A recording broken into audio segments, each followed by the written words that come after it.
Welcome to Tenor Tech, where I solve the problems you didn't even know you had. You start by proving you own the device. This prevents accidental or illicit bypass attempts. Gather purchase receipts, account emails, and the device serial or IMEI now. Once done, charge the device above half and connect reliable Wi-Fi or a USB cable to a computer.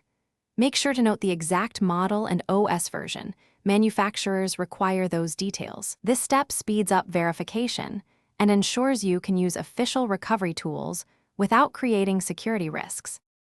Next, use the vendor's recovery paths rather than trying to bypass protections. Sign into the linked cloud or account recovery portal and follow the account reset flow. These routes preserve security. If that fails, switch to official device manager or rescue mode tools provided by the maker and follow step-by-step prompts. Make sure you have scanned ID and purchase proof ready to upload if support asks, and enable temporary remote assistance only through verified channels to complete the reset safely. Finally, perform the factory reset only within the official interface once verification is complete. Follow prompts to reinstall the OS or firmware as directed. After the reset, re-link your accounts and restore backups from the cloud or local copies.